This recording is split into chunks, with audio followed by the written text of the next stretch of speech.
Bonjour à tous et merci d'être au rendez-vous des Chroniques d'Henri Akodo, votre émission qui vous dit tout sur le football. Il faisait partie de la Dream Team de Johan Cruyff qui a remporté la Coupe d'Europe avec le FC Barcelone en 1992. Joueur, Pep Guardiola n'a pas été exceptionnel, mais en tant qu'entraîneur, son palmarès force le respect. Beau jeu, des trophées, des records, l'héritage que Pep Guardiola va laisser au football est déjà indéniable. Comment est né cet amour pour le beau jeu? Quelle est la particularité du tiki-taka guardiolesque? Comment est-il arrivé à devenir l'un des meilleurs, sinon le meilleur entraîneur du football? Autant de questions auxquelles nous allons tenter d'apporter des éléments de réponse dans cette chronique. Bonjour Henri. Bonjour Christophe, bonjour à nos chers amis téléspectateurs. Un plaisir de t'avoir sur ce plateau comme d'habitude. Plaisir partagé. Alors Guardiola, un nom et une philosophie qui sont forts dans le football, Henri. Absolument.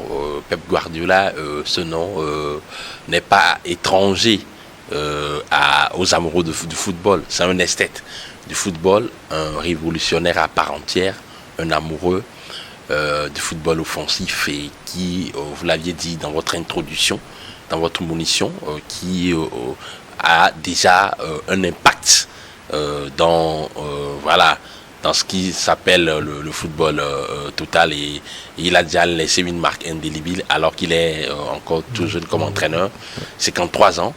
Guardiola est né en janvier 1911 dans une région catalane en Espagne et il a eu une carrière assez honorable quand on a été pendant 10 ans, une décennie, capitaine de cette équipe mythique du FC Barcelone des années fin 80 et 90. Ce n'est quand même pas rien. Il a remporté le premier titre européen du FC Barcelone en 92 sous la houlette d'un certain Johan Cruyff. Johan Cruyff qui a fortement influencé ce grand esprit du football mondial. Exactement. J'ai envie de te dire comment est né cet amour pour le beau jeu. Hein? C'est vrai, il est passé par Johan Cruyff. C'est vrai, quand tu passes par Johan Cruyff, forcément, tu fais des choses exceptionnelles. Mais j'ai envie de te demander, puisqu'il y a certaines personnes qui disent que Guardiola n'est pas vraiment pour le tiki-taka. Dis-moi, Henri, comment est né ce beau jeu? Comment est né cette philosophie de beau jeu de la part de Guardiola? Oui, Guardiola, il est catalan d'origine.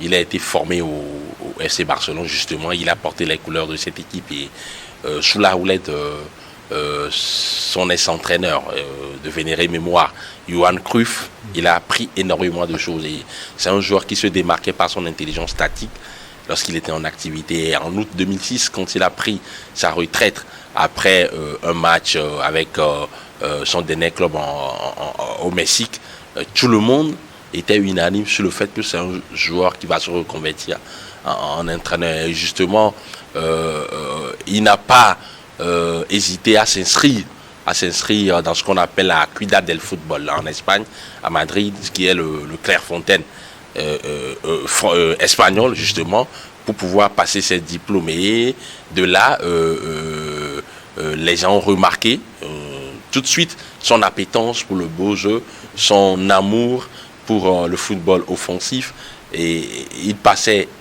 beaucoup de temps à disséquer, à décortiquer des rencontres de football, des aspects du jeu avec des entraîneurs et brillants à l'époque. Marcelo Bielsa qui venait de prendre une pause après l'échec au mondial 2002 avec la sélection argentine en Corée du Sud ou au Japon.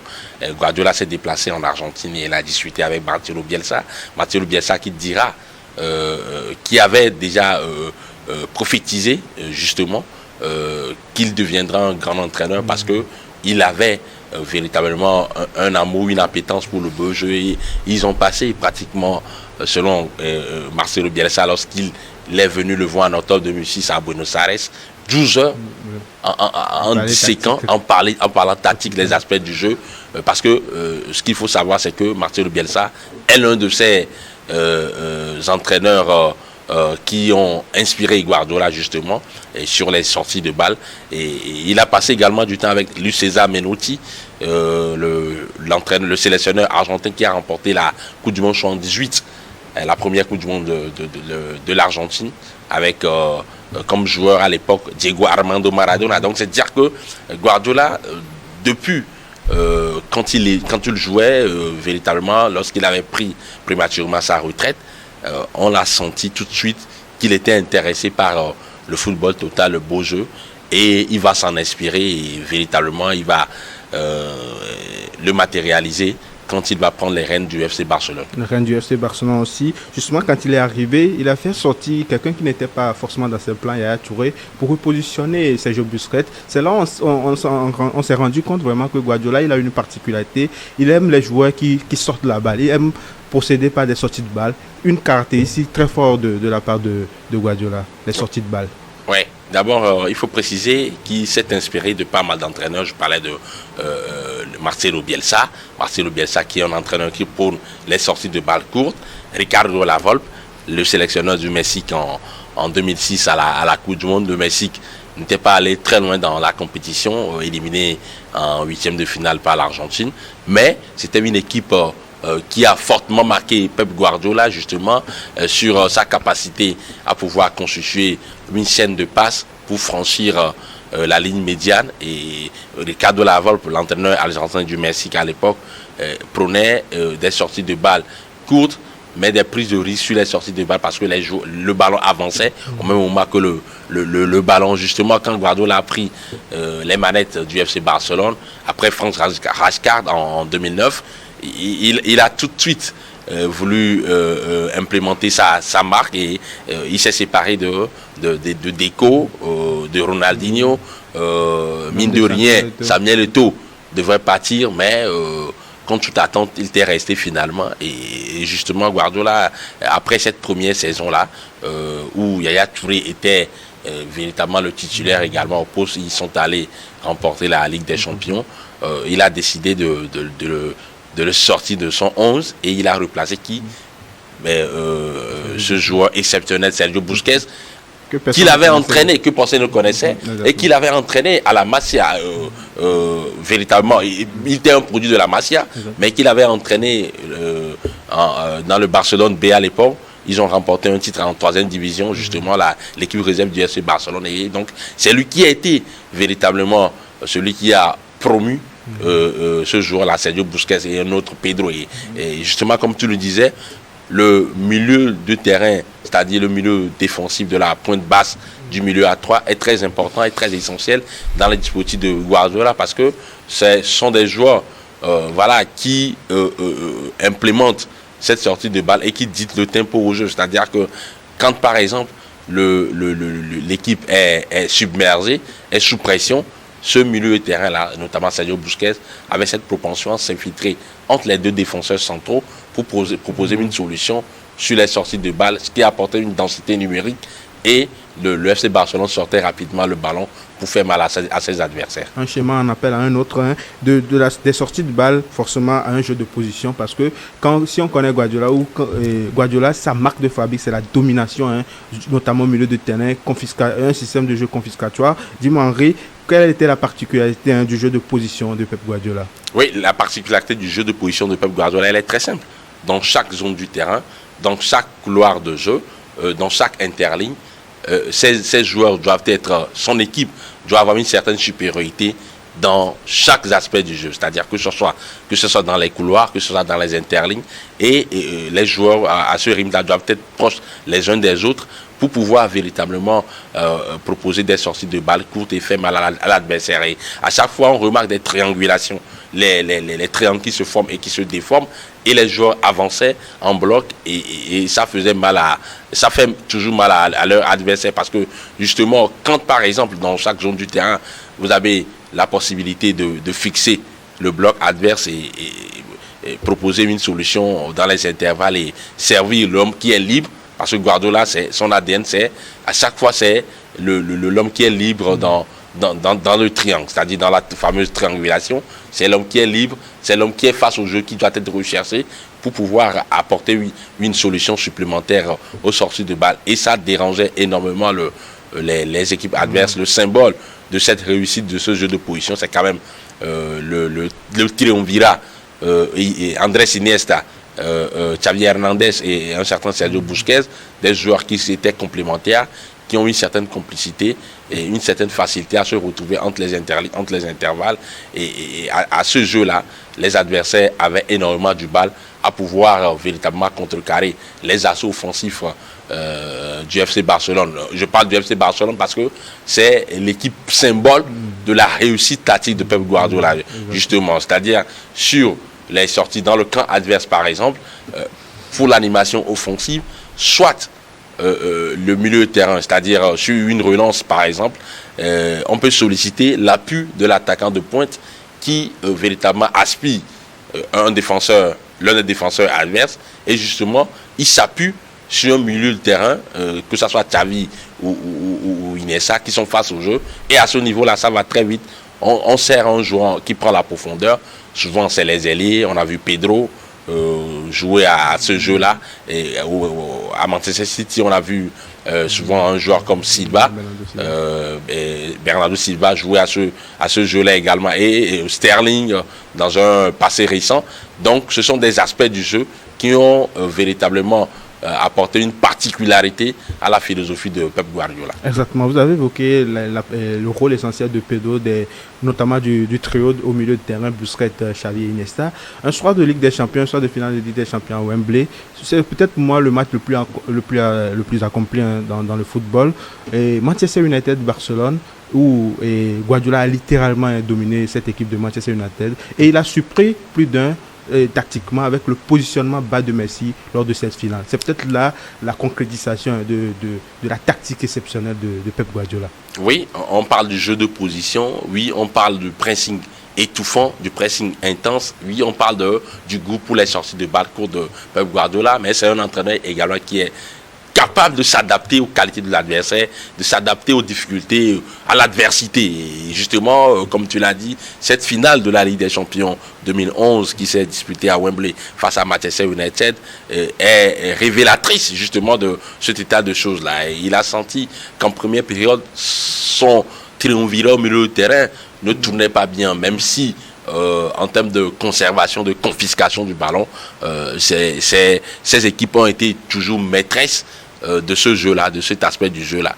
Et on a justement constaté qu'à ce niveau, un autre grand entraîneur de l'histoire du football mondial, notamment Alex Ferguson, a trouvé une solution. Et en seconde période, on a constaté qu'il a changé de positionnement à Lionel Messi, qui était un pion libre et qui aspirait la première ligne de pression adverse par ses déplacements très intelligents, et justement David Villa et Pedro qui plongeaient en profondeur pour pouvoir véritablement bénéficier des espaces, et on a vu ce que ça a donné, 3-1, cette finale-là qui reste mémorable.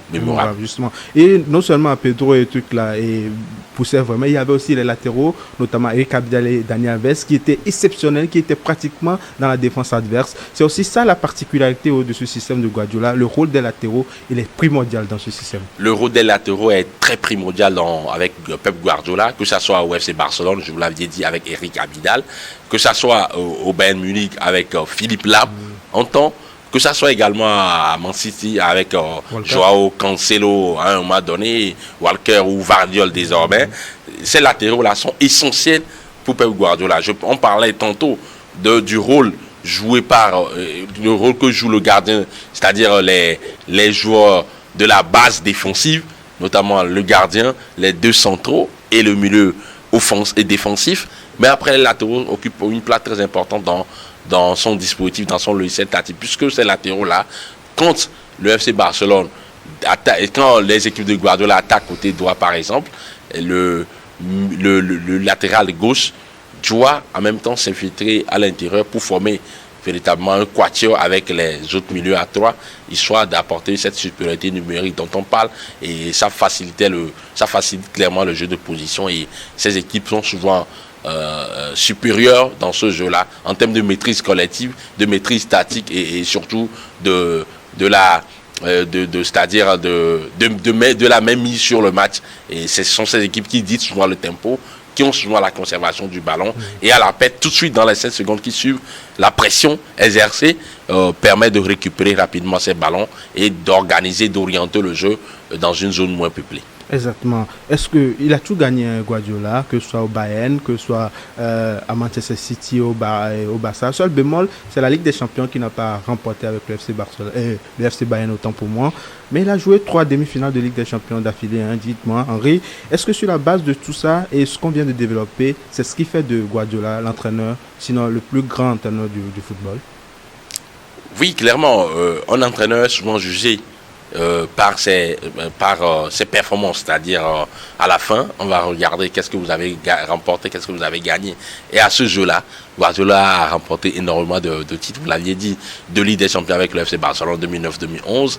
Son passage au Bayern Munich, il n'a pas pu rééditer cet exploit, mais il a marqué les esprits. Le football allemand, c'est un football certes tourné vers l'offensif, mais avec beaucoup de liberté pour les joueurs. Mais Guardiola, quand il a pris les rênes de cette formation du Bayern Munich, il a changé la conception du jeu de ce côté au niveau de la Bavière, et il a remporté des titres, excepté la Ligue des Champions.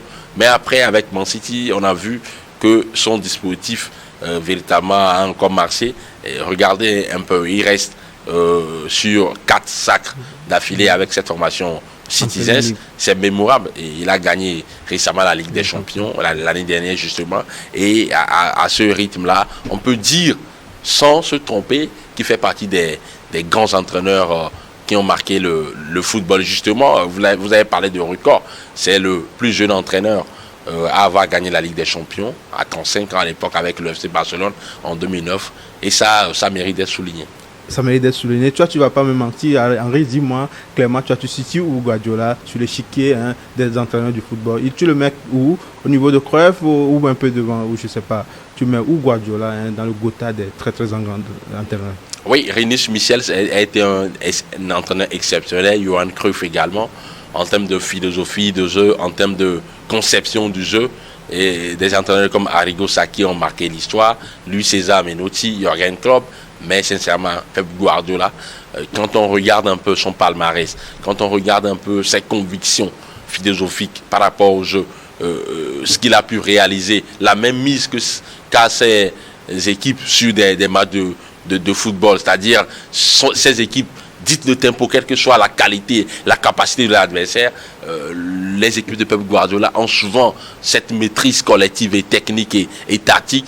Et quand on allie les deux, c'est-à-dire la façon de jouer, le beau jeu, les sorties de balles courtes, le jeu intérieur, les déplacements, la complicité, les jeux combinés, justement l'utilisation des mises espace, les half space, le jeu de position et le palmarès. Franchement, c'est-à-dire, il y a certains qui ne vont pas être d'accord avec moi, mais je pense clairement qu'il est le meilleur entraîneur de l'histoire du football. Voilà qui est dit, Henri. Nous sommes déjà arrivés à la fin de notre émission. Oui, c'est toujours un plaisir de disséquer, de décortiquer ces différents aspects du jeu, ces entraîneurs, et c'est avec un réel plaisir que je reviendrai prochainement. Alors, merci d'être fidèle à notre chronique. Bonne suite de nos programmes sur Niwa d'Info.